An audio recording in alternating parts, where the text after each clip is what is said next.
An obese girl was sold to Gold Baron as punishment for $87,000, but he set a rule no one dared break. They brought the girl to the courthouse steps at the hour when dust turns to honey, and men who think they are brave forget their shadows are longer than their spines. A slate board with big chalk numbers, 87,000, leaned against the pillar like a threat that had learned to stand. Someone had written punishment beneath it, then rubbed the letters with a thumb so they looked like a bruise that wouldn't heal. Eliza Quinn kept her chin level with the horizon. She was 19, solid as winter, plus size in a world that pretended women came in one shape. The shawl at her shoulders was clean, the hem of her brown dress mended with small, stubborn stitches. She stood with her hands folded at her middle, the way you do when strangers have decided your body is a subject that belongs to them. Her eyes, steady, brown, a little amused even now, moved over faces and did not snag on any. Ephraim Cutter, head of the town council, lifted his gavel and his voice. By order of the council, and in view of public debts owed, he tapped the chalkboard with ceremony. Eliza Quinn is transferred to the custody of Mr. Silas Vane for the sum of $87,000. Folks called Silas the Gold Baron because he owned half the concessions from here to the Split Peak and spoke so quietly that other men lowered their voices in case their words knocked something over. He stepped forward in his dark wool coat and wide-brim hat, a man whose wealth had learned manners but not apology. He did not touch Eliza. He did not even look at her right away. He looked at the crowd. "Before any man here takes pleasure in this spectacle," Silas said, voice flat as a law, "hear mine." He reached into his coat and unfolded a paper with a black ink seal. He climbed one step, just one, and pinned the paper to the pillar where the chalkboard leaned. "From this minute, and on all lands and works under my charge, a rule stands." He read without raising his voice. "No man shall weigh a human being. No one shall measure, insult, lay hand, or set a price upon Eliza Quinn. Any man who does will lose his post, his pay, and his right to work gold in this valley." The square tried to laugh and could not find the breath for it. The sound that came out was smaller and meaner, and then stopped altogether when Silas's eyes found the places where it was hiding. Eliza spoke first. "I'm not property." Her tone was simple as bread. "Nor will you be treated so," Silas answered, the corner of his mouth failing to become a smile. "You are under my protection by contract, not my ownership. That distinction will keep you alive while we turn the number on that board back into the lies it was made from." Cutter rapped his gavel again. "Words do not erase debt." "No," Eliza said, and the word found the crowd before Cutter's did, "but truth will." She didn't flinch when Silas offered his arm. She ignored it and walked down the steps herself, shawl in place, each tread a refusal to be the spectacle they had ordered. Silas kept pace at the edge of her vision, like a fence that knew better than to touch the horse it guarded.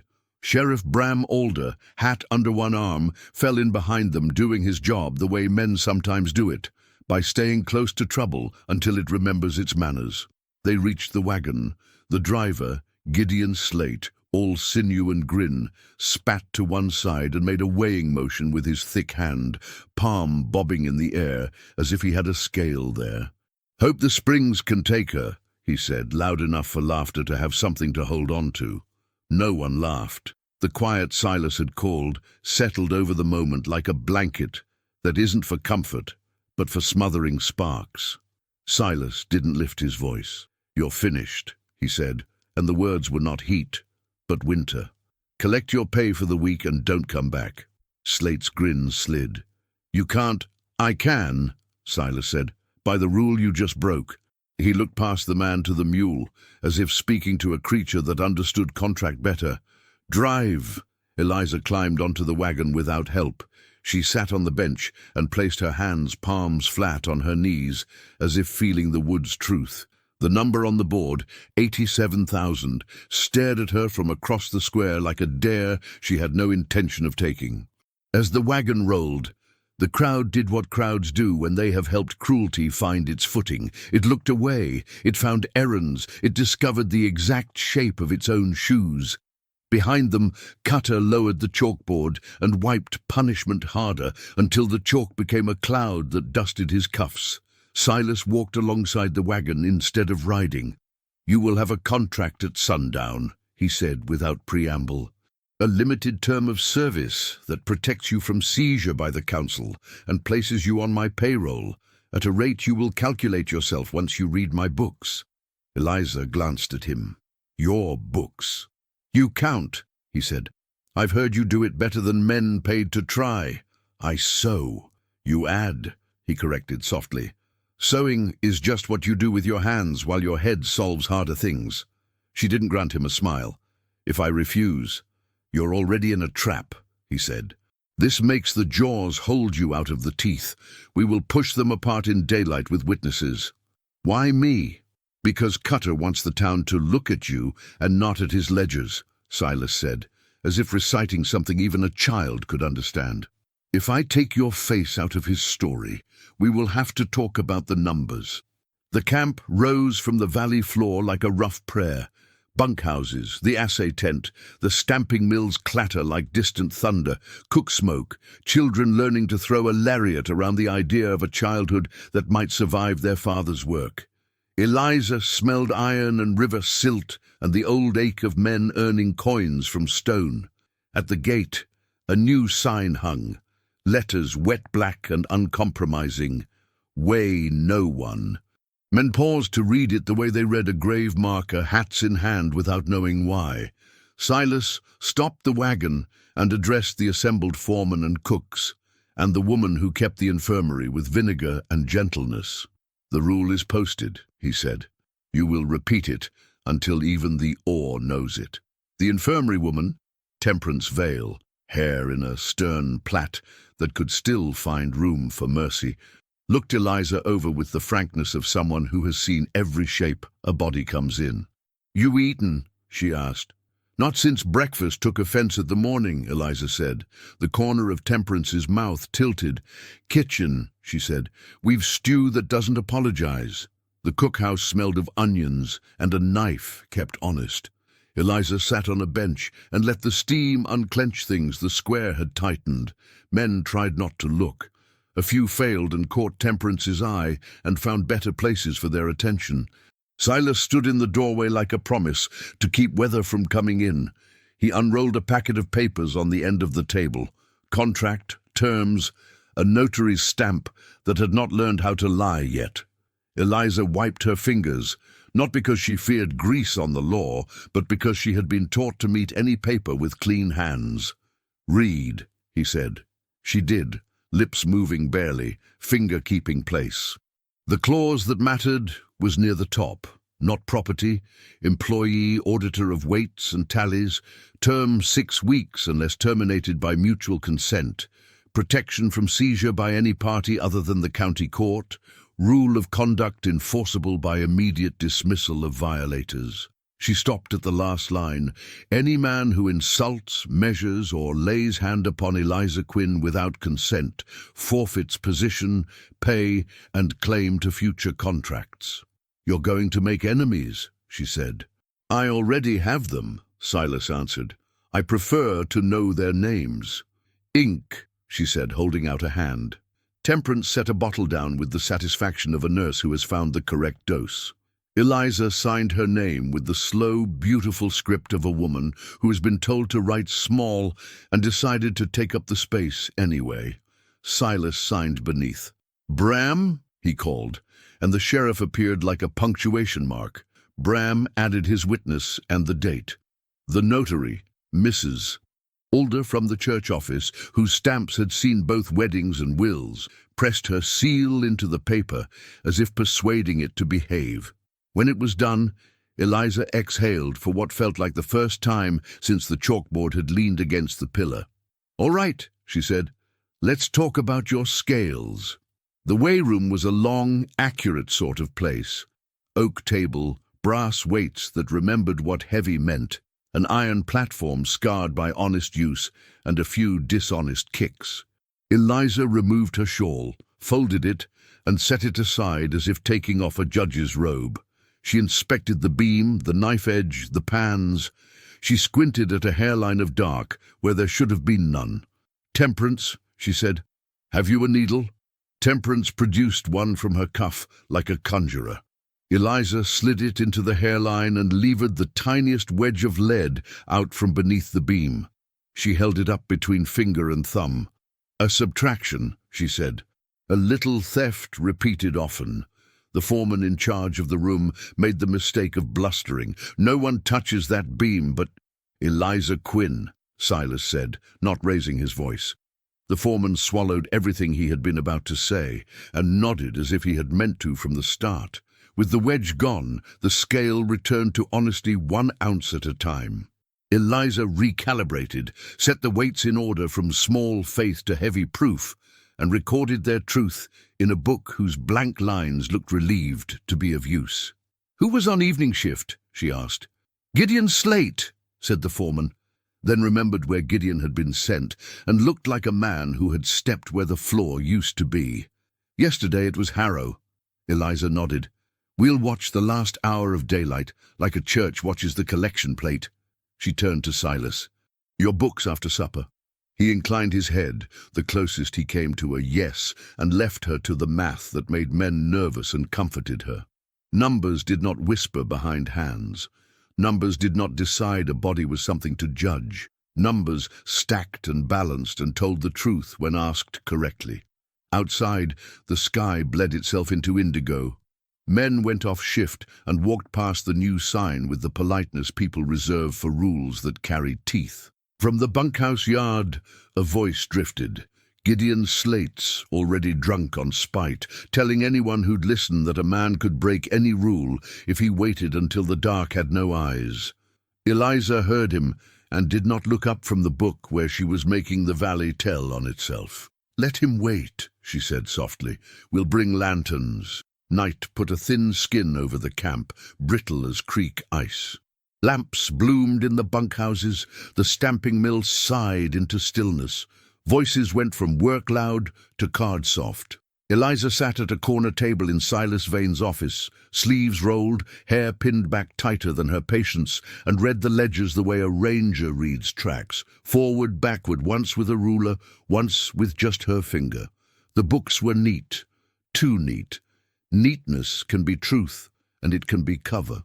In Vane's numbers, she found a precision that could survive daylight, shipments squared against weights, assay receipts matching ironclad contracts, pay ledgers written in a hand that liked sharp angles. Where the neatness went wrong was not in Vane's columns. It was in the numbers that arrived from the town's way office, the ones Cutter's brother-in-law swore by. The evening numbers lagged the day by a regular, irritating hair. "Someone gives back a coin to himself at sunset," Eliza murmured. Silas, who could be in a room without changing the air, was in this one changing nothing but a single desk drawer. He didn't sit. He leaned. "Can you show it to a man who doesn't want to see?" "I can make it hit his boot." She turned another page. "Your men try to fix the loss by moving faster. They try to outrun a finger they can't see," he said. "Tonight we stand where the finger stands." Temperance Vale came with a tray, coffee cut with chicory, a bowl of stew that did not apologize for existing, a heel of bread. "Eat," she said to Eliza. "You'll need sense and you can't have it hungry." To Silas, "You too. A man can starve to death while thinking." They ate. Sheriff Bram Alder arrived and set his hat on a chair, which meant he meant to stay. "Cutter's boys have been prowling," he reported, "lawful-like until you look at their hands." He eyed the posted rule on the office wall. "You wrote it like scripture and punishment rolled together." "It's a promise," Silas said. "It's a dare," Bram said, but his mouth held a shred of respect. At the last light, they went to the way room with 3 lanterns and a reason to be there. Eliza stood at the beam, Temperance at the record book, Silas at the door. Bram leaned against the jamb like punctuation. Men came with carts, faces in the honest tired of the hour. The scale sang its small metal song. Eliza's hands were sure, and the weights sat where she told them to, as if relieved to be taken seriously. When the last cart should have been the last, two more came, wheels whispering like thieves who have given up on being quiet. The man driving wore his hat low. The second man kept his face in the seam between lantern light and night. They smiled with their shoulders. Eliza weighed, recorded, nodded them through, and then closed her hand lightly on the edge of the cart as it rolled away. "Hold," she said. The driver looked offended on behalf of all carts. "Ma'am?" She ran her palm under the cart bed and came away with a smear on her skin. "Temperance," she said, and the nurse handed her a rag without asking what needed wiping. Eliza wiped the smear. "Grease," she said, "on a place that doesn't need grease unless a man is hiding something." She reached under, found purchase, and tugged. A narrow tin box, the kind that loves the dark, came free. She set it on the table. The second man shifted his weight as if he'd like to be elsewhere. Say, last week. Bram straightened, which for him was like a shout. Eliza opened the tin. Inside, shims of lead cut thin and long, caked with grit so they'd pass as the underbelly of the world. She held one up and pinched it into a curve. "You feed these under the beam, you can save yourself ounces until you've saved yourself a wage." She looked at the men without raising her voice. "Whose idea?" "Mine," said a voice behind Bram. Gideon Slate stepped in, wearing a smile with its sleeves rolled. Hard to keep a man fired when he's only helping the company meet its numbers.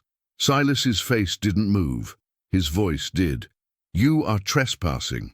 "I'm auditing," Gideon said, and no one laughed because the word didn't fit in his mouth. Bram took 2 slow steps, placed himself between Gideon and Eliza, and didn't look like anything other than a man who would rather go home but would not. "You heard the rule," he said. Gideon's smile swung to Eliza. "Rule or no, a woman who costs 87,000 had best prove she can make it back." Eliza looked him in the eye. "Watch me." She turned a page, set down the weight, announced the true number so Temperance could write it, and in the saying drew a circle around the room that Gideon couldn't cross without stepping into the light that shows a man his own outline. He left with the 2 drivers, tossing the shims back into the tin in a clatter that sounded like cheap coins. "You can't post a rule against gravity," he called from the door. "Men weigh what they can." Silas didn't answer. He folded the tin closed and put it on the shelf above the weights, with a neatness that felt like future evidence, choosing its shelf early.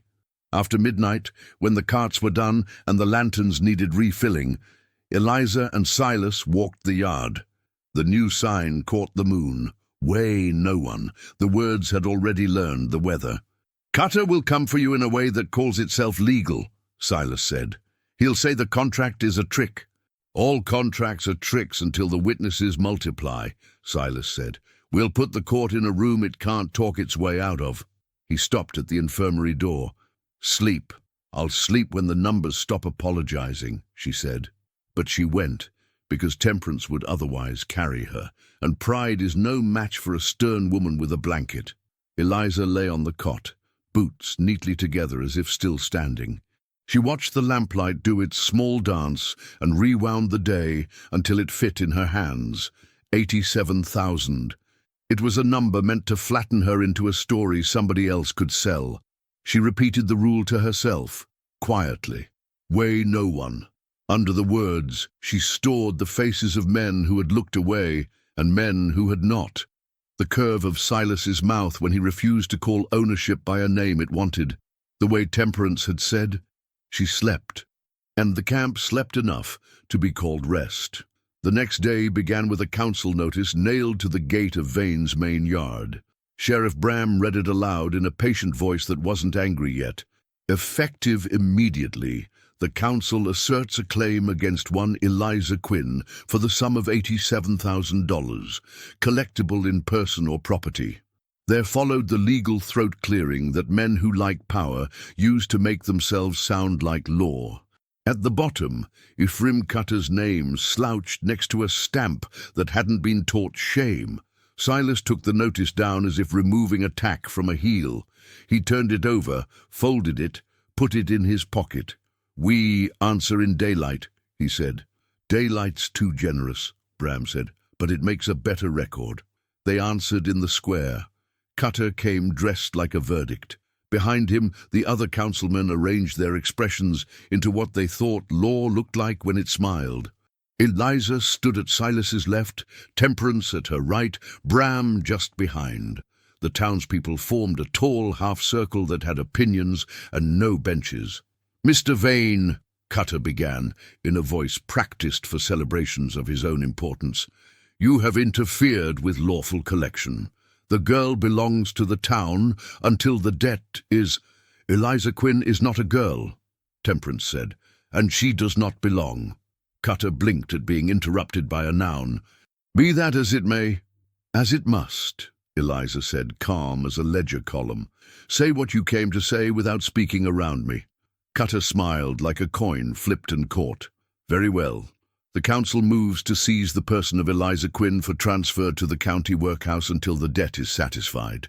Silas lifted the paper he had posted yesterday and read his rule aloud for the benefit of ears that liked their own echo too much. "On my lands and works you will not weigh a human being.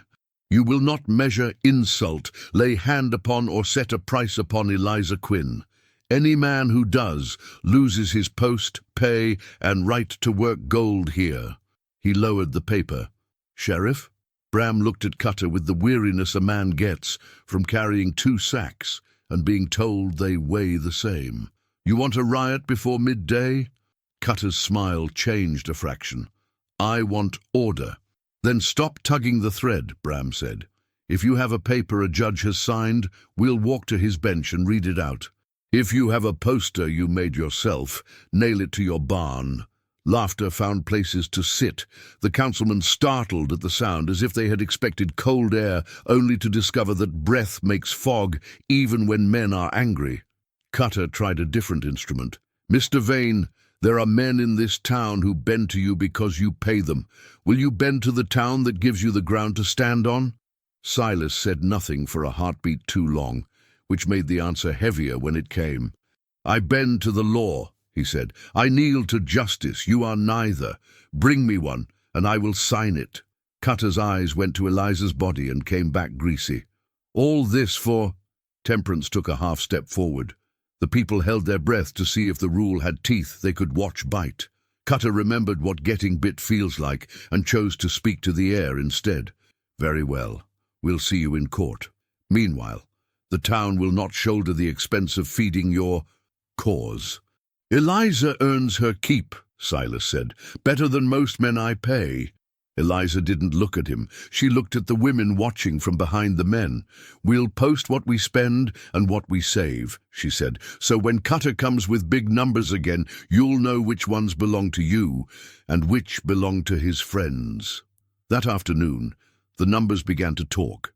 Eliza stationed herself at the weigh room at sunset with Temperance, Bram, and 2 lanterns. The carts rolled. The shims did not. Men who had helped a theft with their silence discovered that keeping quiet was harder when light was involved. Harrow tried to push a wedge with his boot and found his foot on Bram's. He withdrew the foot, the wedge, and something like shame. By full dark, the loss that had eaten evenings for a year had starved. Eliza made a note in the margin, "Error corrected by presence." She liked the way the sentence took responsibility without pretending a miracle had happened. After, in the quiet behind the cookhouse where wood splits and men speak straight, Gideon Slate waited. He kept his hands where Bram could see them and his tone slick where Silas could sand it later. "Rules feel good when the lamp is full," he said to Eliza. "In wind they go out." "Then we'll carry more lamps," Eliza said. "You can't carry enough to light what men want." "You can," she said, "if other hands take a handle." She nodded toward the bunkhouse, where a dozen men had already chosen to sleep near the sign because it felt like a door worth guarding. Gideon looked at the door, at the men, at Eliza, and smiled a private smile that said a plan had put its boots on. "See you at dawn," he said, and went away like a man who intends to come back in the night first. Temperance's idea began as a kettle left on for anyone who needed heat and grew into a room that did not permit humiliation to cross its threshold. She and Eliza commandeered a sagging, clapboard house halfway between the cookhouse and the school, scraped flaking paint until the boards remembered light, and hung a sign over the door in Temperance's careful hand: "Weigh no one, not even babies." Jamie, the bell ringer from the schoolhouse, asked with a grin, missing a tooth. "Babies get weighed for health," Temperance said, rolling up her sleeves. "Men don't." The first to come were girls who had learned to make themselves small in doorways. Eliza gave them chairs and names said in full, no diminutives meant to hide their edges. She set a big jar on the table for buttons, payment for mending and for stew. "We won't take what you need," she said. "We'll keep what you'd like to give so you can see you're part of the keeping." By noon, the room had the hum of work that makes grief behave, mending seams, stirring pots, writing a letter to a sister downriver. Temperance ran a line of stitches like a railroad track. Eliza cut fabric with a ruler and a mind that did not waste. A woman named Ruth came with a black eye and left with a plan and a place to sleep. A boy brought a hinge and asked if it could fix anything. Abel from the yard showed him it could fix the school door so it wouldn't slam when thoughts were delicate. Silas stood in the doorway a long minute, with his hat in his hand and a look that was not ownership and not charity. "This is yours," he said to Eliza. "It's theirs," she said. "We're just holding it open." Word got out that the house served stew and dignity in equal portions, and men adjusted their paths so they would pass by without having to explain why. The sign over the door did not frighten them. It relieved them of a habit they had not liked in themselves. Midweek, Mrs. Alder from the church office arrived with a stack of paper and a stamp. "If Cutter is going to march us into court, he'll find us in order," she said. She helped Eliza and Temperance write receipts for everything that entered the house and everything that left. 2 loaves, Mrs. Rios, 3 feet of muslin, Mr. Huang, to be repaid in tea, 1 hinge, Abel, 4 hours of sewing lesson, Eliza, no charge. Avery, the visiting counselor from the capital, stepped in, looked at the ledgers, and said something loyally that meant, "You are doing this better than some banks." "We prefer our numbers to match what happened," Eliza said, not unkind. Gideon Slate came too, because men like him like to know which tables draw people. He stood under the sign and looked up, as if measuring how high a thing would need to be to hang a noose from it. Temperance pressed a bowl into his hands anyway. "Eat while you measure," she said. "I'm not hungry." "Eat while you lie, then," she said serenely, and was 3 steps away before he could decide whether to be angry. That evening the council met in the courthouse. Cutter had arranged himself at the center of the table like a hinge, expecting every door to swing on him. He announced a public hearing for the morning regarding safety violations at Vane's Works. The word safety hung in the air the way a spider's thread does, delicate until it wraps something. Bram Alder raised an eyebrow so high it felt like a ladder. "Safety, is it? Did you find a new hole to fall in, Ephraim?" "We found a woman placed where she doesn't belong," Cutter said, his glance sliding oily across Eliza without landing. "In a weigh room, touching the beam." "She found your theft," Bram said, "and my name is Sheriff Alder this hour. Keep yours out of my mouth unless you intend to use it right." The morning of the hearing, Eliza dressed in her mended brown, a shawl winter had not defeated, and a braid that said she had more to do after court than listen to men argue about what they had already decided they liked. Silas walked beside her through a town that had learned a new habit, looking her in the face. Temperance and Mrs.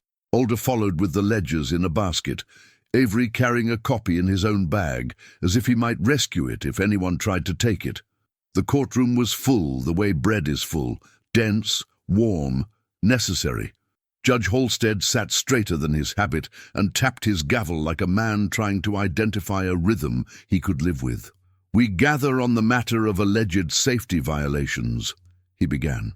Cutter rose, performed a small bow that meant less the more he used it, and began to read a list of words that could be crimes or could be furniture depending on the day. Obstructing commerce, interfering with municipal authority, assault by rule. The last phrase made even his friends frown because it tried to mean something new and failed. Avery rose with the steadiness of a man peeling an orange.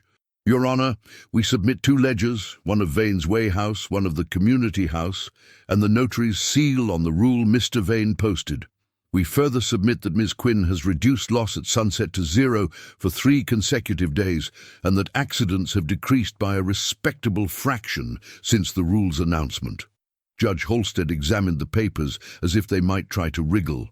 "The court recognizes order where it finds it," he said. "Mr. Cutter, can you show me the harm?" Cutter gestured so wide he almost watered the floor. "Harm? She incites discontent. Men talk about what they're owed. They look at their wives like partners." A sound from the benches suggested those might not be harms in all households. Halstead's mouth twitched. "I asked about safety." Gideon Slate stood from the back where he had leaned, arms folded like disagreement. "A woman in a way room is a distraction," he said. He let his eyes slide to Eliza in a way that could have broken the rule if the room didn't belong to a judge at that moment. Silas turned his head toward Gideon, the way a man looks at weather, to decide if he should bring in the wash.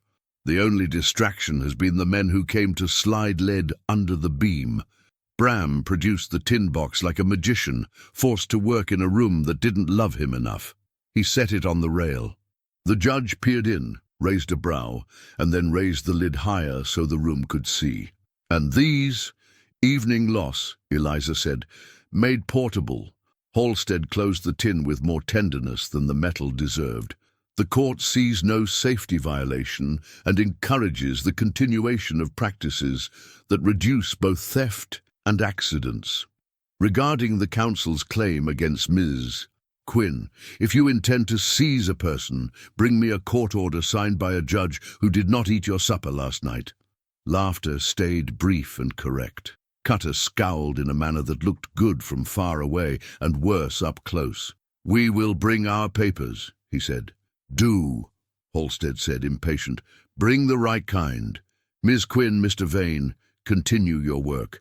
Sheriff Alder, walk this town until its temper cools." Outside, the air seemed to remember spring, despite the calendar. Men came up to Eliza not with hats in hand, but with hands they meant to shake.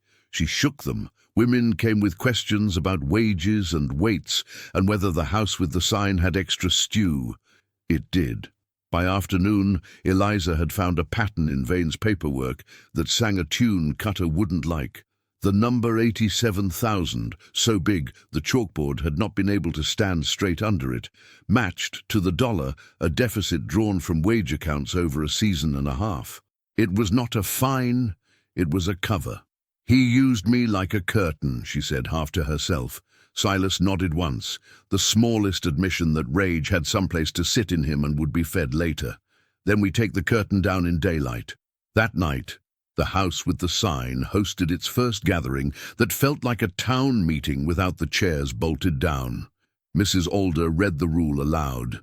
Temperance taught a girl how to stitch a straight line while asking her what she wanted to do with her life, besides breathe other people's air.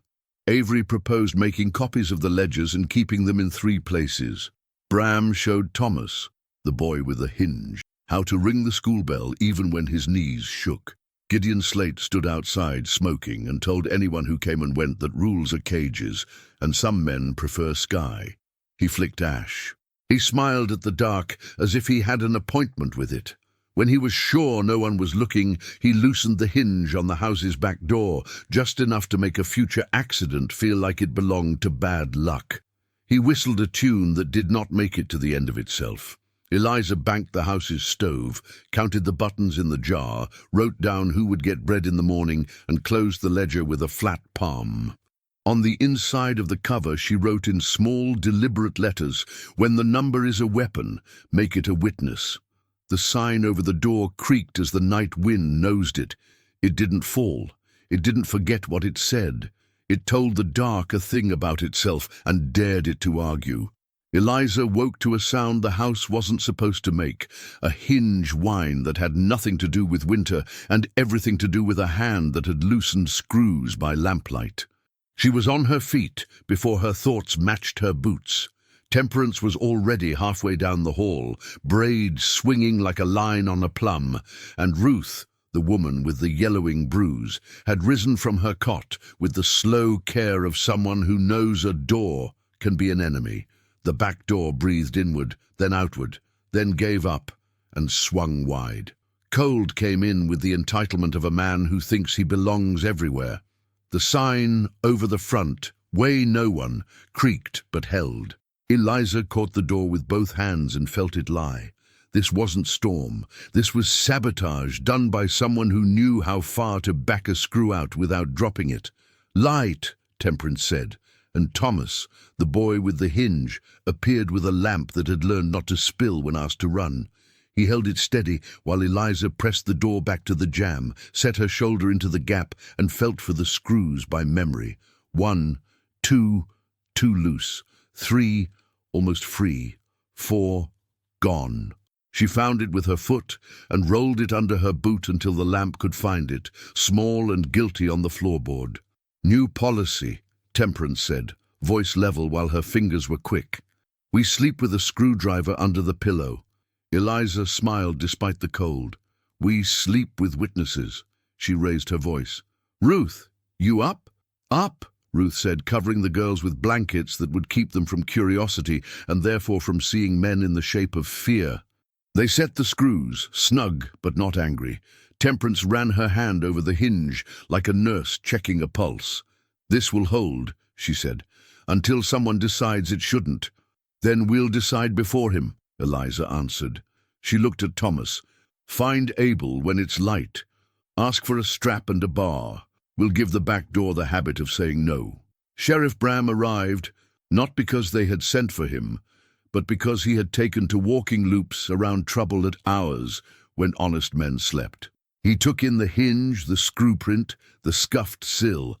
"A man tried to make luck look like law," he said, crouching to see where a boot had rotated without weight. "I'll write it down like I seen it." "Gideon Slate?" Temperance asked. Bram didn't answer. He didn't need to. Some footprints were signatures. By mid-morning the house had its temper back. Eliza moved like a foreman with a kind of vocabulary. Triage here, stitching there, a pot that needed more onion, a girl who needed less apology. When the last of the girls left with loaves wrapped in cloth, Eliza wiped her hands and pointed her face toward numbers. Silas Vane's office had become a stable for facts. Mrs. Alder kept a corner desk and a stamp that looked tired and righteous. Avery had taken to perching in a chair like a hawk that would rather read than hunt. Eliza spread the town's wayslips, Vane's shipment logs, and a sheaf of municipal payment records that had been obtained by the old magic of a churchwoman asking for them with cake in her basket. She drew lines with a carpenter's pencil. There it was again, the hymn nobody wanted to sing out loud, 87,000.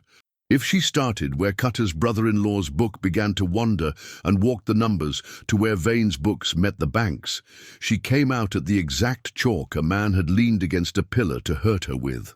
"Say it the way you'd say it to a judge," Silas murmured from the doorway. Eliza did. "The council levied a punishment for a debt that does not exist. The number on the board is the same number they skimmed from wages. They wanted the town to look at me while the table was being cleared." Avery whistled under his breath, and then remembered he was a lawyer, and whistling is not a filing. The number matching exactly is as good as a confession if the room has a spine. "Make it a spine," Eliza said. "We'll bring Mrs. Alder's stamp. We'll bring the ledgers in triplicate. We'll bring the rule." "And witnesses," Mrs. Alder added, thumping her stamp like a period. In the afternoon, a runner from the courthouse brought what Cutter called a summons, and what Bram called a piece of paper, hoping to grow into one. "Hearing at second bell," the boy panted, proud to have outrun the need to ask permission to breathe. "Second bell today?" Avery asked. "Tomorrow." Good. Silas tapped the doorframe with one knuckle. Tonight we add to the rule. They posted the addendum at the gates, at the cookhouse, and over the house with the sign. Silas read it aloud in the yard, where men listened without pretending they didn't. No collection, seizure, or so-called inspection of persons or property after sundown or before full daylight, and none at all without 3 witnesses not related by blood or debt. Men laughed at the phrasing and then liked it because it was funny, and also because it protected their wives and the tools they borrowed from each other. Blood or debt, Abel said, pleased. That's all of us, one way or another. Gideon Slate stood near the edge of the crowd, hat low, mouth lower. He flicked his eyes to the back door of the house with the sign as if to check whether hinges remembered him. Eliza looked at him and did not blink. Somewhere in the looking, he remembered what a rule sounds like when it bites. Night came with work for men who don't sleep when paper has been nailed up in places they didn't choose. Eliza, Temperance, and Bram made a round by lantern. Bunkhouses quiet, the assay tent locked, the weighroom clean, the tin box of shims sitting on a shelf like a lesson. The back door of the house with the sign holding as if the wood had decided it loved its job. They were nearly back at the office when the smell found them, tallow gone sour, kerosene's idiot cousin. "Fire!" Bram said softly, and because he was a man who saved his shouting for when it mattered most, the quiet made other men listen. Behind Pike's shuttered office a spark had been tucked into straw. It pouted with smoke and then grinned. Abel came with a bucket before anyone called. Mr. Huang brought a blanket wet from his tea barrel. 3 boys formed a line out of habit learned during harvest. They smothered the thing before it remembered it could walk. Bram lifted the straw with his boot. Under it lay a broken lantern and a scrap of cloth torn from a shirt that had seen more brag than wash. Temperance held the cloth to the light. "Gideon Slate," she said, not guessing but reading. She had stitched the man's shirts when he pretended a seam was all that was wrong with him. They did not march to Gideon's door. They did not need to. Bram wrote, "Mr. Huang kept the cloth. Silas counted the buckets it had taken to kill the idea, and Eliza added a line to a list titled, 'Things We Will Say Tomorrow,' in front of everyone. Dawn put gold on the east faces of everything. Gideon did not come out. Cutter did, in a suit that smelled like a funeral for a man who had refused to admit he was dead, and he smiled at the town as if he had been invited to teach it grace. The second bell found the courtroom full. Avery set the ledgers on the rail with the air of a man placing bread on a table. Mrs. Alder sat near the front with her stamp like a small, well-behaved hammer. Temperance took a seat beside Ruth. Silas stood, hat at his knee. Bram leaned where the wall would have leaned on him if he had needed it. Eliza stood straight and held the town in her sightline, the way a woman choosing her words keeps the horizon honest. Judge Halstead looked less tired than last time and more watchful, like a man who has discovered coffee. "Proceed," he said. Cutter proceeded like a parade car. He spoke of disorder and the sanctity of evening, and the insult of signs that tell men what they are allowed to do with their eyes and their hands. He presented no injuries except to his own dignity, and no paper signed by anyone who wasn't eating at his table. When he finished, he spread his hands and waited for applause that did not arrive. Avery rose. "Your Honor, Miss Quinn will show where the number 87,000 came from." He stepped aside. Eliza placed 3 pages on the rail. "The weigh office numbers at sunset," she said, tapping the first. "The mine's shipment weights and assay receipts," tapping the second. "And the municipal payroll book." She let the ledger breathe open on the page Mrs. Alder had marked with a ribbon. "If you follow the deficits from this column to that deposit and subtract the skims recorded in a different hand, here, you arrive at 87,000. The debt levied against me is the mirror of wages withheld from the men and families here." She did not raise her voice. Men leaned in anyway. Women nodded as if a stove had just drawn right for the first time all winter. Judge Halstead put a finger on the page and moved it as she spoke, like a child allowed to trace a map. Cutter laughed the wrong way, showing teeth he had not polished. Coincidences compound in the mind of a seamstress who thinks she's an auditor. Coincidences do not sign in two inks, Mrs. Alder said crisply, and they do not wear the same misshapen loop on the T in two different ledgers written by the same negligent clerk. Avery added, mild as a saw that knows the board it's cutting. We also present a tin box of lead shims used to distort evening weights and a report of attempted arson at Mr. Pike's office last night, connected by cloth scrap to Mr. Gideon Slate, former employee of Vane Works and current associate of the council. Gideon stood in the back and smiled as if envy were a candy he fed himself. You going to hang me for a shirt I don't own? No, Bram said. We're going to ask you to stand still while the town looks at you. That's worse. Judge Halstead took off his spectacles and rubbed the bridge of his nose with his thumb and forefinger. This is what we will do. The court orders the Way Office to operate with independent witnesses posted at evening. The court orders the ledgers copied and held in 3 places. The court denies any seizure of Ms. Quinn in the absence of a county order, and warns the council against serving papers on doorsteps at night. As to the number, he tapped the column again. This smells like theft. Bring me the notary's final page of instruction if you wish the court to call it by its name. Missing, Cutter said too quickly. Eliza's mouth moved into a smile that wasn't unkind and wasn't anything like sweet. Then we'll go find it. She looked at the room and saw men who remembered where nails squeaked in floorboards. Women who remembered where paper had been placed, where only women look when they tidy. A boy who knew which ledger a clerk had put under a cake plate to make it reach. We'll ask the town. Cutter tried one last trick, the kind that works on nights without witnesses. Until the page is found, he said, we insist Ms. Quinn refrain from entering wayrooms. Denied, Halstead said. She's prevented more accidents than any man here. The court won't reward usefulness with absence. He rapped his gavel once. Daylight again tomorrow, if you please. Outside, relief rippled, then settled into work. Eliza thanked Avery without thanking his profession, squeezed Mrs. Alder's hand like she could stamp approval onto skin, and let Temperance wrap an arm around Ruth without making a ceremony out of it. Silas fell in beside her as they walked toward the house with the sign. Where would a missing page hide? He asked. In a place too humble to search or too holy to risk, Eliza said. A drawer with aprons, a hymnal, a clock with a back that lifts. She looked at him sidelong. A tailor's table. He understood. Cutter's clerk had a wife who sewed.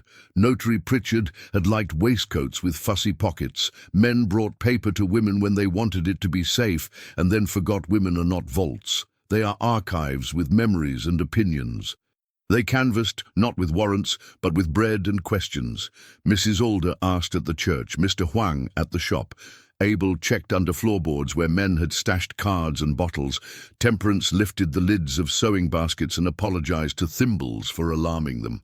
By late afternoon, they had a list of places that might have hidden a town's shame, and no page. Tomorrow, Eliza said, unwilling to say defeat in a room that had housed girls who had said it too often. Tomorrow, before the sun is warm. Silas nodded, watching her the way a man watches a rope bridge while already walking on it. Tomorrow we ask a child where a man wouldn't look. Thomas, Eliza said, thinking of the boy with the hinge. He sees at the height where secrets live. They reached the house, the back door held with Abel's strap and bar. The hinge did not complain. The room smelled of onion and good intention, both of which make fear behave. Eliza took up the ledger, wrote a line she wanted the town to be able to read later, added a rule about night and witnesses, nearly burned by a man who likes the dark, and closed the book with a palm that left heat on the cover. Gideon Slate leaned in the alley and smiled a small, mean smile, as if showing his teeth could count as victory. Tomorrow, he said to no one, and the word sounded like a promise told to a fuse. Eliza heard him, though he hadn't been speaking to her. She turned the sign's rope so the board facing the night read the same as the one facing the day. Way no one. A lantern made a circle on the ground around her boots. She stepped back into it and felt how a rule can be a doorway. She left it open. Thomas came to the house with the sign before the first bell, hair licked flat and a hinge in his pocket like a talisman. He had grown overnight, the way boys do when a town lets them be useful. Eliza met him on the porch with a steaming cup that was mostly milk and called it coffee anyway. "You see where men don't," she said. He nodded, solemn. "I see under tables." "Good. Today we're looking under a town." Silas waited at the gate, hat already dusty, patient as granite. Sheriff Bram was there too, rubbing sleep out of the law's eyes with 2 fingers. Temperance tied her braid tight enough to keep thoughts in place. Mrs. Older had a basket with bread and an official stamp under the cloth, like a quiet threat to paper that might misbehave. They walked to Notary Pritchard's old rooms above the tailor. The door still wore a painted name that the weather was erasing slow as forgiveness. The tailor's widow, Mrs. Bethany Keene, hands fidgeting with an invisible hem, let them in with the resignation of a woman who had been stepped around by men carrying certainty and had decided to open the door before they knocked it down. "I've kept what I could," she said. "My husband kept more promises than I could dust." "We aren't here to take," Eliza said. "We're here to remember where a man put something because he thought it would be safe with a woman." Mrs. Keene's mouth did a shape that might have been a smile if it had been given better news to work with. "Then you'll want the sewing table." The table had a scar down its middle where a bolt of wool had bled dye one autumn and never quite repented. Thomas went to his knees without asking permission, the way boys do when the floor is their native ground. He felt for voids, the way a blind reader finds letters. "Here," he said, tapping where the right-hand drawer stuck a hair. He pulled it out, tipped it, reached to the back wall of the cavity, and pried. A sliver of wood lifted with a sigh. He set it on Eliza's palm, a thin, false back, with the ghost shadow of a paper edge printed into it by pressure and time. No paper. "Gone," Mrs. Alder said softly, reading what was absent like scripture. "Not gone," Thomas murmured. He pushed his fingers deeper, then hissed with triumph and wriggled out a tiny triangle of rag paper no bigger than a thumbnail. It had a corner of a notary's seal impressed on it, half an arc, half a name. He set it on Eliza's ledger like proof that didn't mind being small. Temperance held it up to the light. "Torn recently, not crumbled, which means someone found the hiding place after Pritchard died," Bram said, eyes narrowing. "Someone who knows the drawer sticks. Might be Mrs. Pritchard," Mrs. Keene offered quickly, as if to keep suspicion from attaching to anyone who would feel it like a stain. "She took in seam work for a spell and used this very table before she left for her sister's in Coal Bend. Said the rent here ate her supper." "Coal Bend," Eliza repeated, mapping distances. "A day's ride, 2 if a man plots." She looked at Silas. "If the page walked, it walked in a basket, rolled in muslin, under something that makes men underestimate it. We can follow that sort of trail." "We can," Silas said. "And we will. But Cutter will try a shorter route, one that ends at a judge's patience before ours begins at the county line." Mrs. Keene placed a spool of red thread in Eliza's hand. It was pinning a paper to the false back. "Found it on the floor the morning I packed the widow's things. Thought it was mine. Nothing in this house is mine anymore." Eliza closed the widow's fingers around the bread from Mrs. Alder's basket. "This is," she said, "and the right to say when men may look through your drawers. Will not come again without knocking." On the street the day had learned how to be hot without being cruel. Men moved with purpose that wasn't about gold. Women with baskets didn't walk around Silas Vane now. They walked through his space as if he were furniture the room had accepted. Gideon Slate leaned in a doorway, polishing a coin on his sleeve, as if to teach it better manners. He flipped it once. It flashed and fell back to dirty metal. "Find anything worth the trouble?" he asked, eyes on Thomas as if annoyance could shorten a boy. "Half a seal," Eliza said. "Enough to close a door." "Half doesn't close anything," Gideon said. Half plus daylight does, Bram answered, and Gideon's mouth changed its mind about smiling. They split. Silas and Bram went to the courthouse to file what Avery called a motion, and Eliza called a promise to stand still in the open. Temperance and Mrs.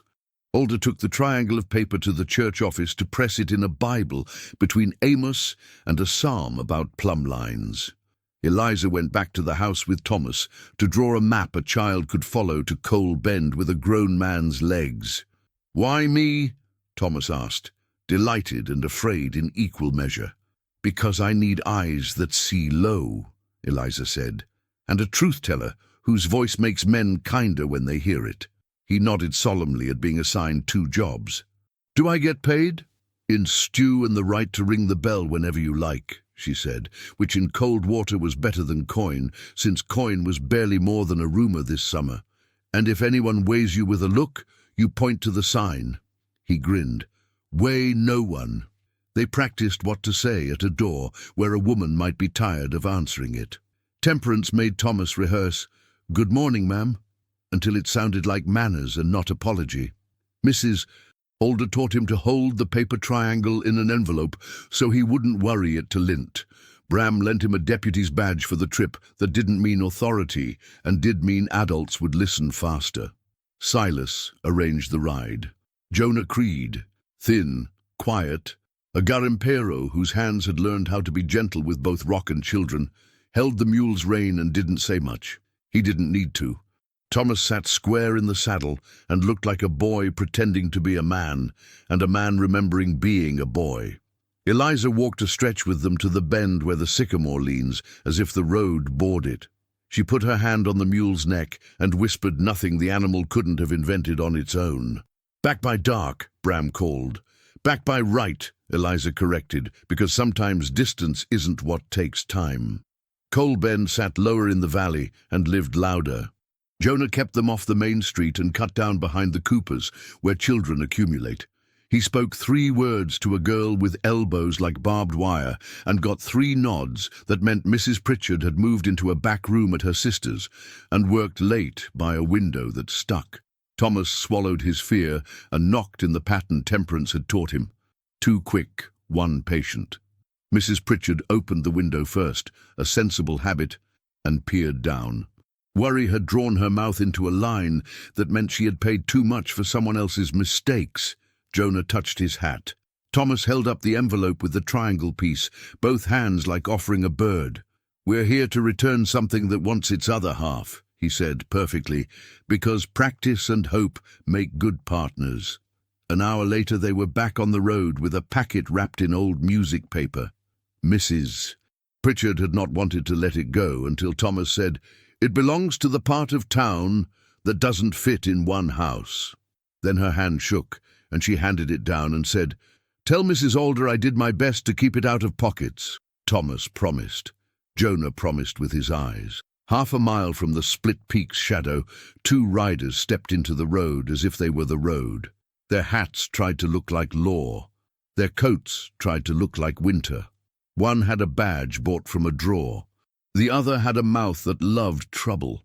"Deliveries to the council ride through us," the mouth said. Jonah's voice came dry from somewhere inside a man who had once seen a storm and walked out of it anyway. "You want to find out how fast a mule can turn?" Thomas sat up straighter. "Sheriff says witnesses make better stories." He lifted the badge Bram had lent him and let it catch the sun without claiming it. The men hesitated, because sun is a hard thing to argue with when you have a lie in your hand. Jonah clicked his tongue. The mule decided it was time to be elsewhere. The riders moved because animals and children have a way of telling the truth that makes grown men step out of it. They reached the house with the sign at late afternoon, when the light falls right on the letters and dares the evening to argue. Eliza was on the porch with a broom and a look that had learned to recognize the shape of good news, even when it wore old music. Thomas slid off the mule and put the packet into her hands like a graduation. She did not open it there. She took it to the table in Silas Vane's office, where Mrs. Alder had brought the stamp and Avery the law, and Bram the kind of silence that makes rooms behave. Temperance stood where she could see without touching. Jonah took a place near the door and became a hinge. Eliza unwrapped the paper. Inside, a page that looked like it had been folded and unfolded so often it had learned the shape of patience. The notary's seal in full at the bottom. The words at the top in Pritchard's steady, unadorned hand. By direction of E. Cutter, sums withheld from wage disbursements to be tallied and remitted upon complaint. Below that, columns that married numbers Eliza already knew to numbers Cutter hoped no one would. Avery let out the breath lawyers are trained not to show. Mrs. Alder pressed her stamp carefully in the margin, and then again on a copy she had already begun making without being asked. Bram smiled once with his eyes and looked away so no one would accuse him of enjoying himself on duty. Silas did not move, except to set a second chair beside Eliza and then not sit in it. "Tomorrow," he said. Eliza nodded. "Tomorrow." She touched the bottom corner of the page, touched the exact arc Thomas's triangle completed, and felt the click in her chest that comes when something finds where it belongs. Gideon Slate didn't show himself that evening. Men like him prefer to upset a table after the food's been set. He waited in the seam between lamp glow and starlight and told the dark its own rumors until it gave him back one worth keeping, a plan to take the page and make it become fire. That night, Eliza slept with the door bar down and the new page pressed between two boards under Mrs. Alder's Bible. Temperance put the screwdriver under the pillow anyway. Bram walked his loop. Jonah sat on the porch with a cup that steamed and didn't taste like anything but heat. Silas left his hat on the peg where it had begun to look at home. The wind minded its manners. The mill rested. The sign over the door moved once, softly, and settled like a child who has decided to sleep after all. At first light they would carry the page to the courthouse and read it in a voice that did not ask permission to be believed. But before light, fire tried to learn the door's name again. A scrape, a breath, a whisper of tallow. Eliza woke before her mind explained why. Temperance's eyes were open in the dim at the same time. The screwdriver flashed once and became a lever. The bar came up. The door yawned. A shape in the alley looked too much like Gideon Slate's height and not enough like his courage. Bram's shadow fell across the doorway from the other side. "Don't," he said to the shape, as if speaking to a child who has already learned the answer and wants to test whether adults keep giving it. The shape held, then broke and ran, because running is easier than not becoming the man you intended to be. They did not chase. They shut the door and set the bar and set their backs and waited for morning the way a town waits for weather it has decided to outlast. When the light finally took a breath and began, Eliza picked up the packet again and looked at the notch Thomas had made whole. She smiled and felt the day turn its face toward them. "Ready?" Temperance asked. "Ready," Eliza said. "Let's weigh some men by their words and leave their bodies out of it." And they did not carry the page like treasure, they carried it like evidence. Mrs. Alder wrapped it in plain muslin and slid it inside her Bible where angry fingers would hesitate. Silas Vane took nothing in his hands and all of it on his shoulders. Sheriff Bram walked 2 steps behind. A habit now, close enough to catch a fall, far enough not to hurry it. Temperance Vale locked the house with the sign and put the screwdriver back under the pillow in a gesture that had become prayer. Cold water gathered before the courthouse, the way a throat gathers before a shout. Men who had worked nights stood with eyes that had not shaken the dark entirely. Women tightened shawls as if their ribs might otherwise scatter. Children made room the way children learn to, when adults mean something louder than errands. Judge Halstead had the good sense to open the doors early. He had slept, the town noticed. He looked like a man curious about his own authority again. On the table before his bench lay paper for copying, a blotter, 3 pens that remembered being sharpened by a knife, and a seal that did not deserve the weight it bore and would be asked to carry it anyway. Avery cleared his throat in the correct place. Your Honor, we present the final instruction page of Notary Pritchard, recovered from Mrs. Pritchard by representatives of the community. The court will note the seal intact. Let the court also note, Mrs. Alder added, already easing the page from its muslin, that this document has been kept by women because men misused it. We bring it into daylight not to hand it to abuse again, but to make it speak. Halstead inclined his head at the Bible, at the women, at the page itself. Read, he said. Eliza read. She did not perform it. She spoke it in the voice she used in the way-room, even exact, with the kind of patience that does not wait forever. By direction of E. Cutter, she began, and the room shifted not from surprise, but from recognition, sums withheld from wage disbursements to be tallied and remitted upon complaint. The notary witnesses that remittance shall be made upon proper accounting, and that books shall remain open to the parties named. She read the columns, the dates, the hands, Pritchard's steady instruction, the slanted numbers of the payroll clerk, the tighter, bossier ink where Cutter had made the margin confess his intention. At the bottom, the seal, whole. Cutter laughed at the wrong time. He had come in a new waistcoat and an old temper. Any fool can copy a hand. Mrs. Alder laid the page and the triangle Thomas had found side by side. The notch matched. The seal's broken arc married itself. She pressed them together with one finger, and any decent eye can see two halves of the same truth. Bring it, Halstead said quietly. He bent under the skylight to see not only with eyes but with the day. He traced the torn edge with his thumb, then looked at the clerk. Enter the page and the shard. Copy both. Keep one copy with church, one with sheriff, one with the mine office. Cutter's mouth hunted for smile and found only skin. Even if it were true, he said, waving the page as if paper were smoke, it says upon complaint. Where are the complaints? Eliza did not move from the rail. We have been complaining for a year, she said. We just did not know what drawer to put the words in. She nodded toward the benches. Mrs. Rios, Mr. Huang, Anya Salazar, Michael O'Rourke's widow, let our names be the drawers. We complain. Voices answered. Names stacked in the air like stones on a cairn. Halstead lifted his hand not to silence them, but to lay them down carefully where the record could hold them. So entered, he said. Mr. Cutter, the complaint exists. Gideon Slate shifted in the back, disappointment flashing because he had brought a line he liked, and the room refused to say it with him. He let his eyes drift to the packet, as if it were a candle he could pinch with 2 fingers, and turn the night back on.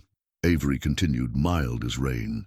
We move that the court recognize Ms. Quinn's rule as a workplace order, that the way-room be under continuous witness at dusk, and that the council be enjoined from any seizure after sundown and before full daylight.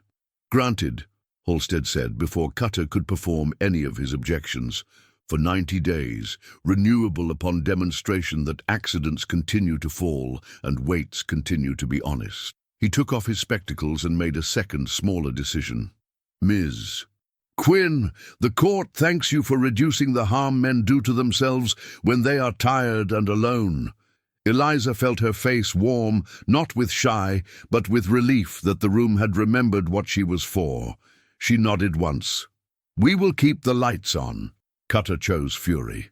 This is a farce, he said, but the words sounded different now, thin as a rope stretched too far between 2 posts that no longer agreed to hold it up.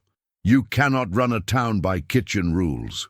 We can run a kitchen by town rules, Temperance said sweetly, and a town that learns from its kitchen will not starve. Laughter rode the benches, not cruel, just pleased that wit had asked to be let in and the judge had not sent it away. Halstead rapped once to teach the laughter manners and then looked at Bram. Sheriff, serve notice upon the council that the court expects no more papers to be thrust at doors after dark. Bram tipped 2 fingers off his hat brim. "With relish," he said, and the room did not laugh. It only liked him for a second more than it already had.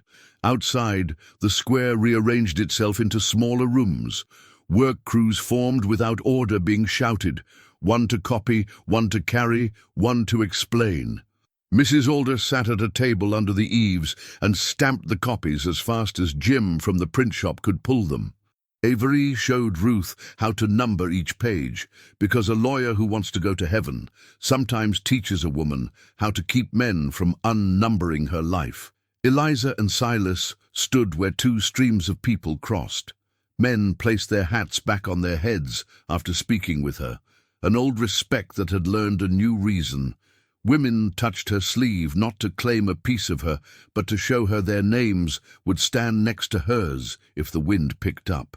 Gideon Slate watched the copies multiply like a thing he had hoped to smother while it was still small.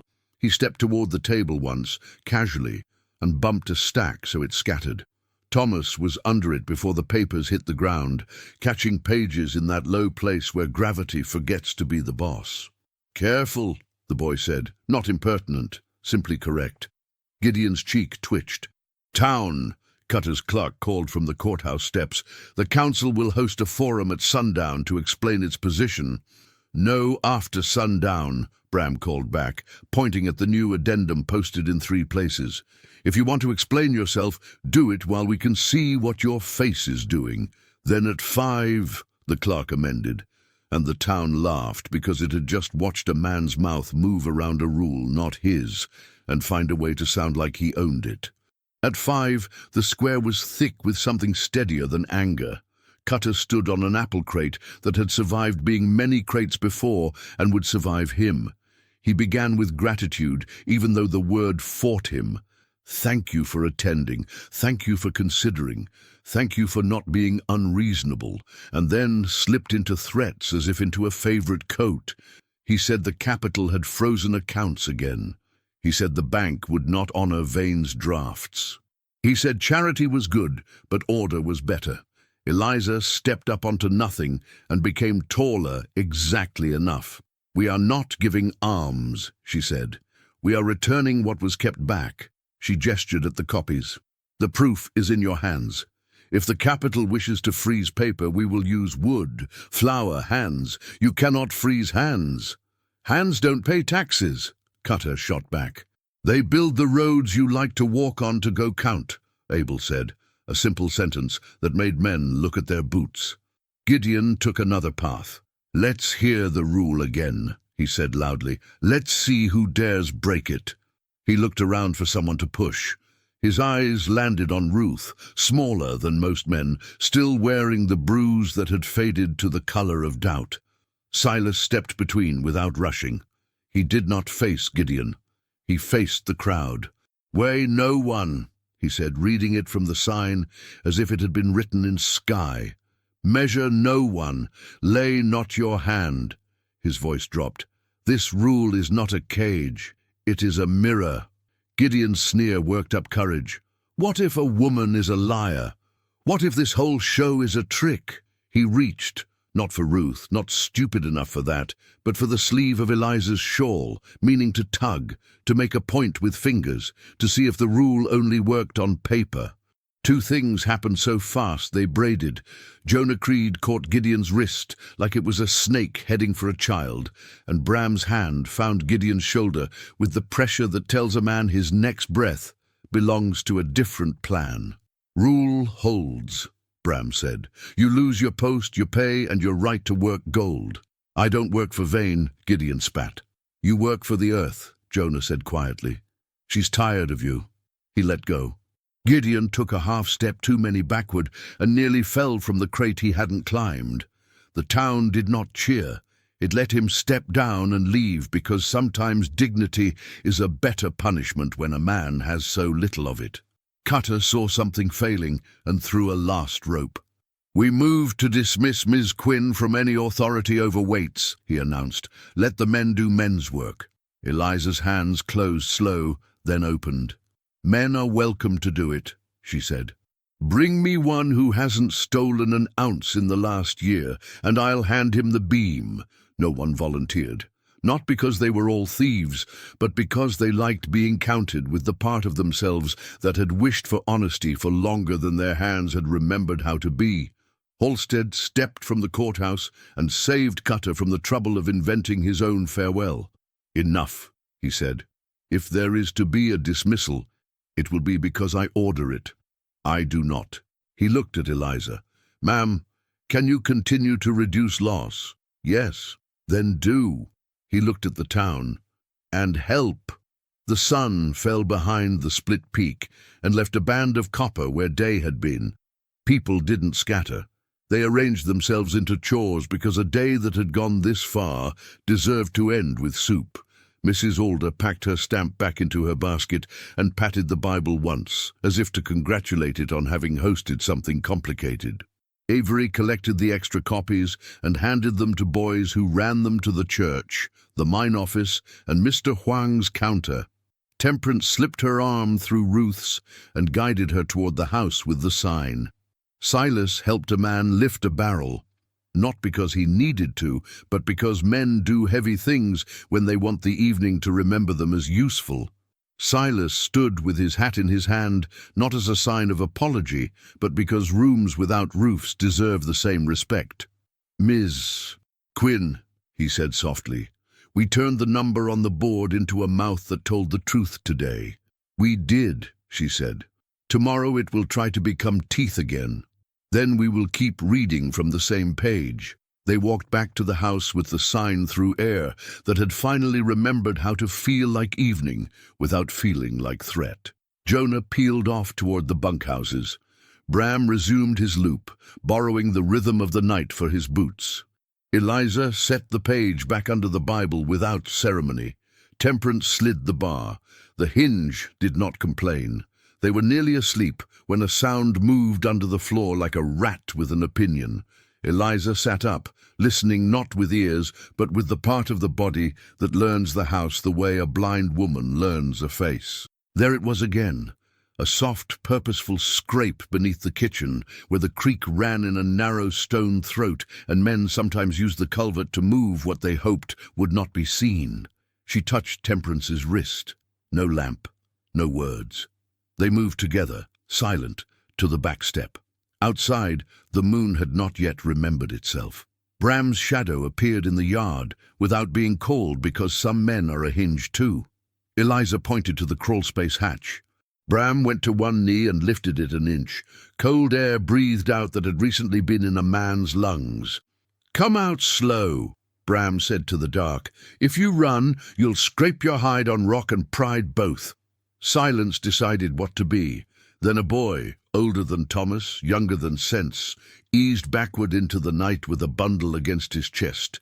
He clutched it like something worth jail and not worth losing. Eliza didn't reach for him. "Name?" "Levi," he said, eyes rimmed with a fear he wasn't sure he wanted to keep. "Gideon said if I brought him the page, he'd pay my ma's rent." Eliza's anger went away with an obedience that surprised her. "Is your ma hungry?" "Yes." "We'll feed her," Temperance said. "We'll pay the rent out of a jar that doesn't ask boys to crawl in mud for it." She held out her hands. "You can hand me that and leave with your name heavier than when you came." Levi looked at Bram, at the badge, at the steady, and then at Eliza, at the steady without metal, and decided to step toward the second kind. He gave Temperance the bundle. Inside, a copy, not the page itself, but good enough to cause a ruckus if thrown on a fire and called original. Gideon had not been ready to steal the real thing. He had been ready to try the trick he knew best, burn a facsimile and ask a crowd to remember smoke as if it had been truth. Bram sighed in the manner of men who are grateful to be tired for honest reasons. "Go home, Levi," he said. "Tell your ma the sheriff sent soup, and tell Gideon if he sends you through water again, I'll pull him through it by his ear." The boy fled not like a rabbit, but like a boy who had been told the adult world could be corrected by the right words. Temperance carried the copy to the stove and set it not on the flame but beside it, where it could warm and not pretend to be something it wasn't. Eliza opened the Bible one more time, looked at the real page, and closed it with a small, firm sound that made the night remember itself. "Tomorrow," she said again. "Tomorrow," Temperance echoed. Outside, the sign swung once in a breeze and settled. Inside, the screwdriver under the pillow felt less like a weapon and more like a tool, which is to say it felt like hope with threads. Morning put nickel on the rails and copper on the creek. The town worked as if the day were a ledger that would be read aloud at supper. Men to the adit, women to the kettles and the school, children to errands that turned boys and girls into citizens by inches. The page slept between Amos and a psalm, and did not need guarding for a few hours. That felt like wealth. Gideon Slate did not come to the square. He went to the number 2 shaft with a crew that liked his jokes and distrusted his plans only when those plans got loud. He leaned on a timber prop as if it owed him shade, and said a thing men say when they want trouble to borrow someone else's name. "Some rules are just doors a man can walk around." "Not this one," said Jonah Creed without looking up from the rope he was testing. He had cut 7 frayed inches from it last week and kept the scrap in his pocket to remind himself that the difference between falling and not falling is sometimes a piece of twine no longer than a prayer. Eliza was not at the way beam yet. She was at the mouth of the number 2 with Temperance Vale, checking the cap lamps a boy had filled and asking each man the question she had learned to ask before any day got too far. "You eaten?" It is hard to be brave when your stomach has been asked to do arithmetic. "You'd make a decent foreman," a miner told her, taking a biscuit he pretended not to want. "I'd make a decent morning," she said, and moved to the next lamp.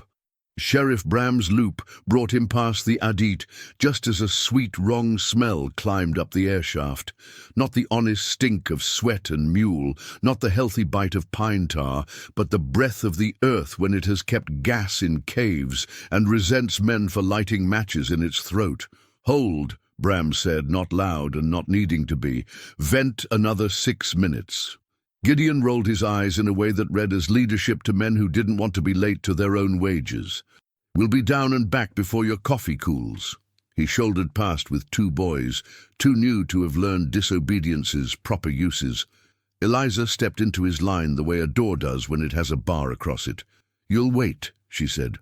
"That's not a request. That's the part of the rule that talks about not weighing men down with stupidity." Gideon's mouth smiled. His eyes did not. He reached, not for her, because even he had learned that cost, but for the lamp at her hip, meaning to show the crew that he could take light from a woman and make it obey him. Jonah's hand was on Gideon's wrist before the thought reached his fingers. "Leave the light," Jonah said. "You ain't the sheriff," Gideon sneered. "No," Jonah said. "I'm the cliff. You don't have to believe in me until you step off." The air cleared its throat again, a whisper of warning sharpened by the slope. Bram counted in his head the way men pray when their lips are too busy with other work. 6 minutes, 7. The smell thinned like a lie, giving up because witnesses had arrived. Bram tipped his head and the crew moved, Jonah in the lead. Gideon held back by a look Silas Vane sent him that would have stopped a river for a minute if rivers cared what men thought. Inside, the adit remembered the last time Wood had held Rock up and decided to try again. Jonah's lamp found the slick on the floor where the spring wandered when it got bored. He put his boot on the dry and kept the line straight. The boys behind him mimicked the way he held his shoulders and discovered their backs knew more than their mouths. Eliza remained at the mouth with Temperance, counting carts by habit and breaths by worry. She did not like the sound the timbers made when the cartwheels bumped them today. The wood spoke too quickly, as if it had been waking from a dream all night and just remembered it was late. Halfway to the first chamber, Jonah heard the timbers answer a question no one had asked aloud. He froze. "Hush," he said, and the crew went still the way men do when they remember they have bones to break and families who enjoy those bones assembled. Somewhere behind, Gideon laughed a sharp note that bumped the roof. It did not take much. A brace that had been chewing itself thin gave up. The roof spat rock. Air went from knifed to missing. Jonah shoved the nearest boy sideways beneath a crossbeam. The dark came down the tunnel like a door falling off its hinge. At the mouth, the air changed color. Eliza snatched a coil of line and a board already on the sawhorses and ran into shadow before Bram could say her name. Temperance was beside her because some women do not choose whether to go. Their feet make the choice, and the rest follows. They met the collapse like a river meets a jam. Shoulders, leverage, knowing water remembers the way. Jonah's lamp threw a circle on dust and he was in it, arm up to keep a second fall from braining the boy he'd shoved. The other boy was coughing rock and childhood. "Names," Eliza called, because men remember to answer to those even when they cannot remember their prayers. "Reese," from beneath Jonah's arm. "Cal," from the coughing. "All right," Eliza said, as if that settled something. "Reese, you're going to crawl when I say. Jonah, you'll brace. Cal, you'll keep your mouth angry so the dust doesn't settle in it." She slid the board to Jonah. "Leave her here. Bram, rope." Bram's shadow answered with hemp. Gideon stood back with a little shock on his face that he thought looked like leadership glumly accepting reality. "I told you," he began, not sure what his sentence wanted.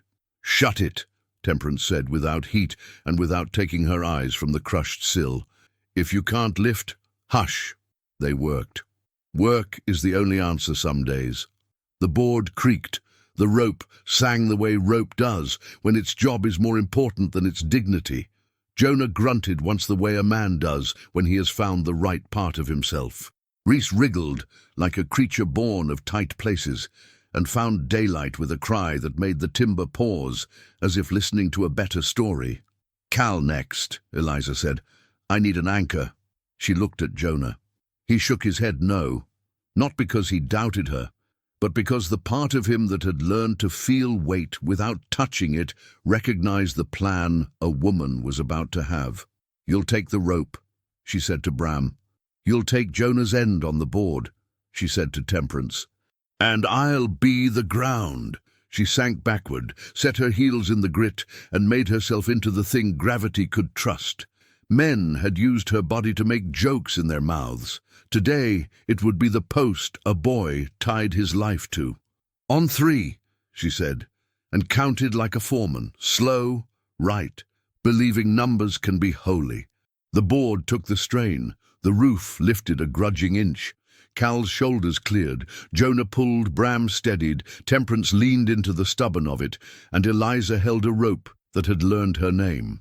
The mine coughed. The roof considered whether to stop forgiving. Jonah had one more boy to count, Gideon, who had stayed where the light was best for his own face.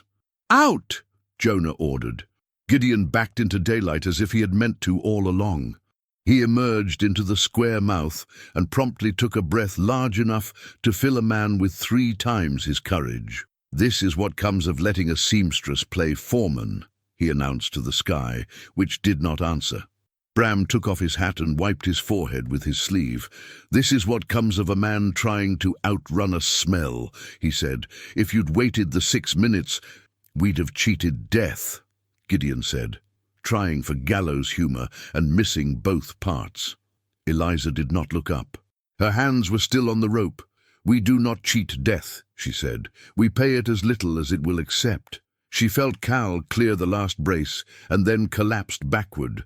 Not with drama, but with the normal collapses of muscles that have done something correct and are tired of being polite about it. Silas arrived at a run that was still a walk because men like him ration their panic. He took in the adit, the dust, the faces, the absence of screaming, which is the best noise there is after a collapse. He went to his knees beside Eliza as if the ground had offered him manners. "You good?" "I'm a ledger that balanced," she said. "Help me up." He did, gently. She leaned once into the strength he offered, and then stood herself the rest of the way. Reese and Cal sat on a mule's blanket drinking water like it belonged to them. Temperance checked pupils, set a broken knuckle, and said a few good lies about men healing faster than they had a right to. Jonah stood by the entrance and listened to the mine relearning quiet. Gideon tried again, because some men do not believe their mouths are finite. All this fuss, because a woman wanted to hear her own orders. Silas's voice went winter. "You're done here." You already fired me. Now the mine fires you, Jonah said, and it sounded right, as if the rock itself had an opinion. Around them the crew did not cheer. It simply refused to move when Gideon did. That's what exile looks like when it is community instead of law. By noon the boys walked. By afternoon, the number 2 had additional bracing that looked like men had decided to take the earth at its word when it said it was heavy. Bram posted the rule on a fresh board at the mouth, and below it, in a hand his teacher would have been proud to see at last, added, "Vent 6 minutes. Witnesses count out loud. Make them sing it if they have to," Temperance said. Eliza went to the weigh room with hands that trembled and a heart that did not. The beam had waited for her the way a tool waits for the person who uses it for the right ends. She set the weights, checked the knife edge, and found in the scratches a story that had changed tense from dirty to clean. Men brought their carts in quieter than usual. They put their hats back on with a new habit. In the afternoon, Ephraim Cutter came like a storm that forgot water but remembered lightning. He had heard the collapse had not killed anyone, and he was angrier than if it had. He wanted his argument to feel necessary. He stood in the weigh-room door as if it were a pulpit and tried to nail Eliza to it with words. "Your rule breaks men," he said. "My rule stops men from breaking themselves," she answered, not pausing her hand. "Sign here." She pushed the ledger. He found himself writing his name in a book he had not meant to touch. It read him back like judgment. "You will return the page," he said. "It is municipal property. It is community property, Mrs. Ulder said from the table under the window, where she had appeared with the print shop's newest copies and a confidence that had slept well. "And it now has 3 homes." Cutter realized too late that he had already argued against night collections and dark papers. The addendum shone behind him from the door like a lamp he had paid for. He tried to step forward and found 2 men in his way. Abel, who had a carpenter's understanding of where weight belongs, and Mr. Huang, who had the quiet of tea that decides when to be hot. "After daylight," Abel said. "After witness," Mr. Huang added. Cutter did not push past either, because he did not like being the smaller man in a door. By evening, word had run to the edges of the valley and back that a collapse had failed to collect what it usually does. Men told the tale the way men tell near loss, when they need not to be brave for a minute, making jokes that weren't and laughing in the spaces where fear used to be. Women told it differently, listing names, listing tasks, checking supplies, sending stew. Children told it best. Cal coughed a rock and Eliza pulled time like a rope. Under the eaves of the house with the sign, Jonah sat with his back against the wall and his eyes on the road, the way you watch a thing you no longer expect to bite you and will not be surprised if it tries. Eliza brought him a tin cup. "You were the cliff," she said. He shrugged one shoulder. "You were the ground." They didn't say anything after that for a while because it was a sentence that could hold for an evening. Silas stood in the doorway with his hat in his hand and listened to people say good night to one another like a craft they had remembered in a drawer. Bram walked his last loop and wrote in his little book, "Vent 6. Witness count. Boys named. No dead." He underlined the last 3 words because men have died to earn that sentence and should have it read aloud later. In the grey before dawn, the number 2 sighed, as if accepting the new braces like an old horse, tolerating a fresh saddle.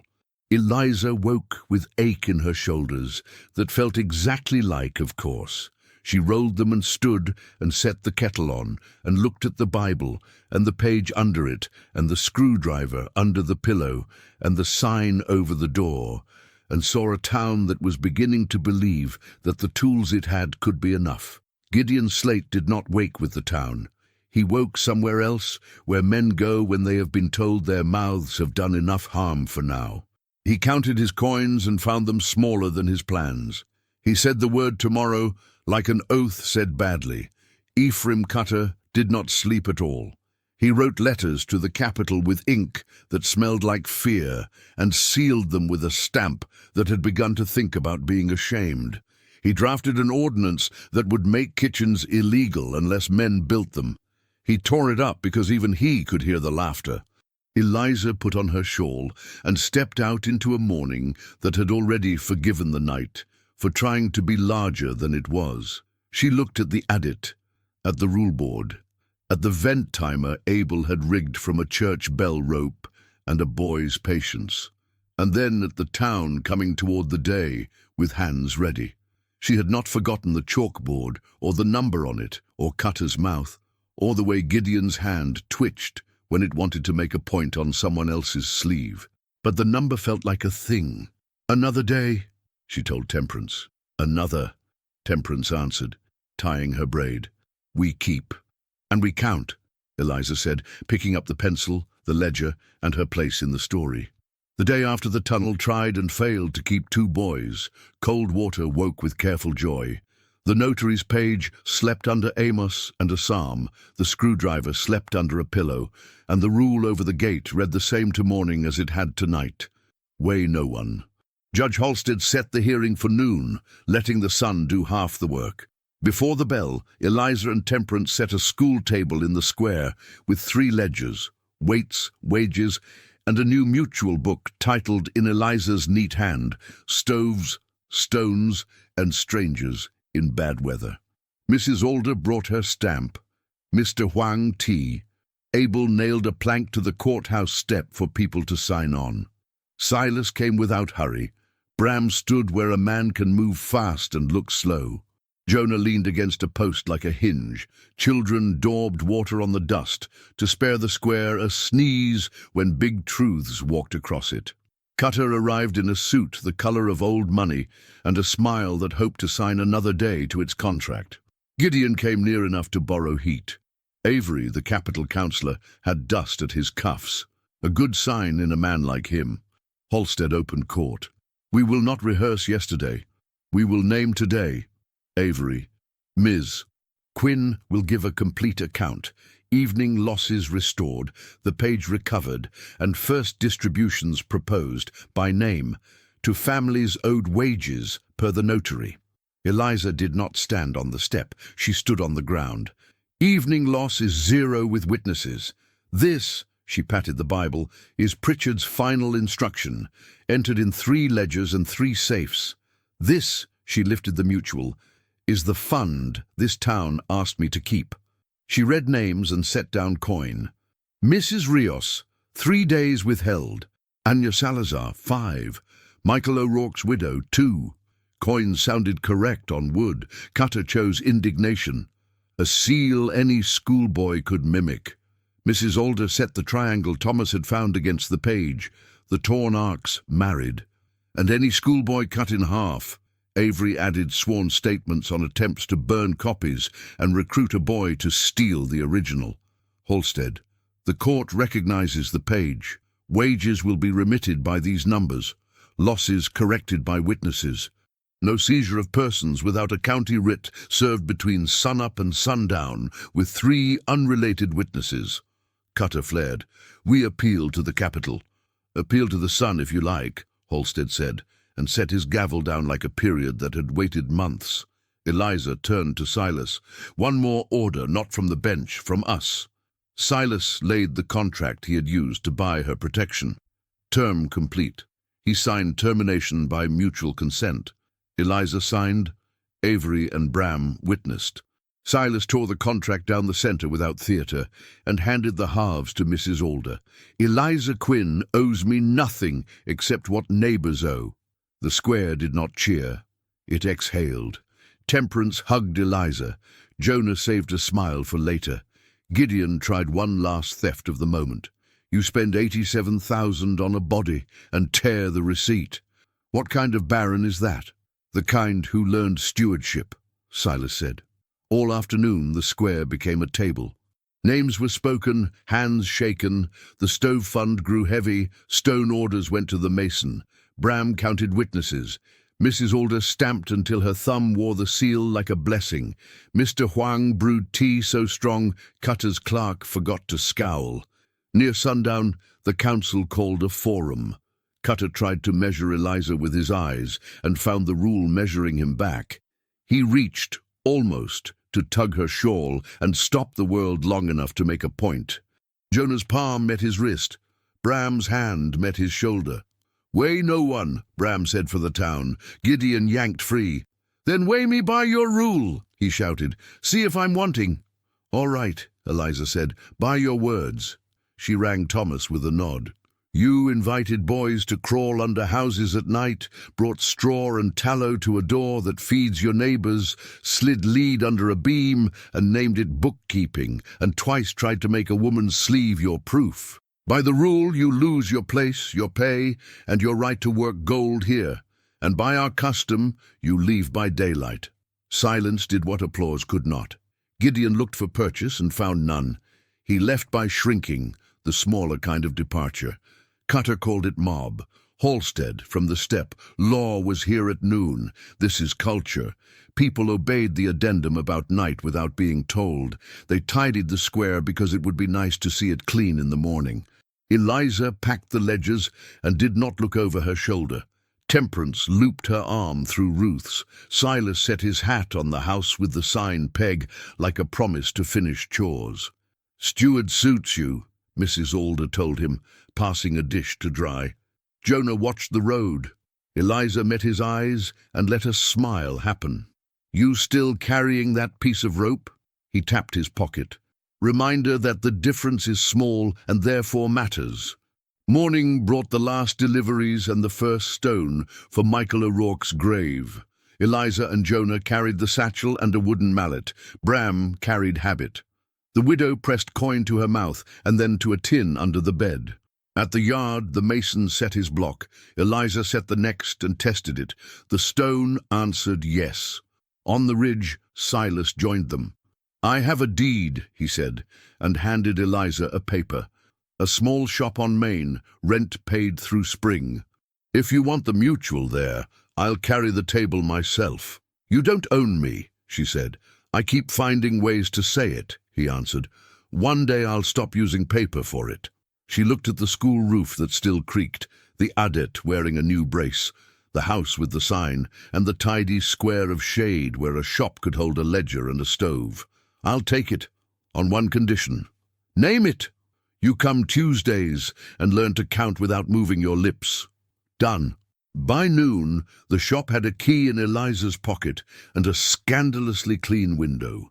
By evening, a sign hung in Temperance's excellent hand, "Weigh no one, by sunlight only." Children ate peppermint. Men signed a book that didn't frighten them. Women started a second jar labeled "Emergencies We Don't See Yet." Mrs. Alder stamped the first page. Bram hung a bell and told Thomas to ring it whenever the town forgot itself. At lockup, the screwdriver came out from under the pillow and went back to a drawer where tools live when they are not afraid. On the courthouse step, Halstead watched the town go about being what it had declared. "Justice," he told Bram, "is a habit kept longer than it is fashionable." Cutter rode for the capital with letters full of words that would not lay down right. Gideon kept to the edges and then left. The earth will remember his steps longer than the square will remember his name. A week later, the town gathered again. Not for crisis, but for craft. Mrs. Alder brought a big book that had once held baptisms and now held anything the town meant to keep. She wrote in her careful hand, "Ordinance of Cold Water, by sunlight only." She read it once, then again, slower.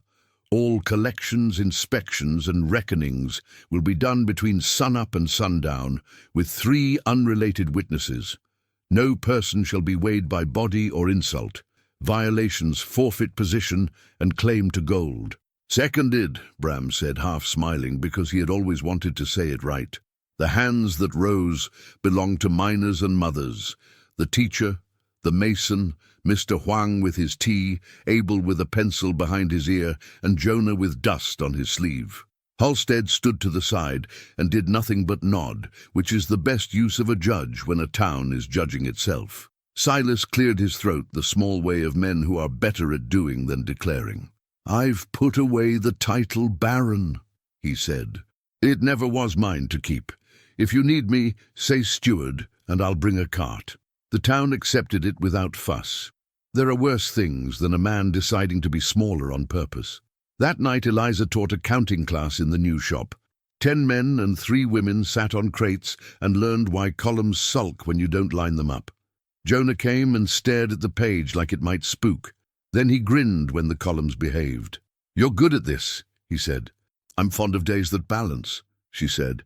He left a small gift on the counter as he went, a straight edge he'd whittled from a timber scrap. It fit her hand exactly.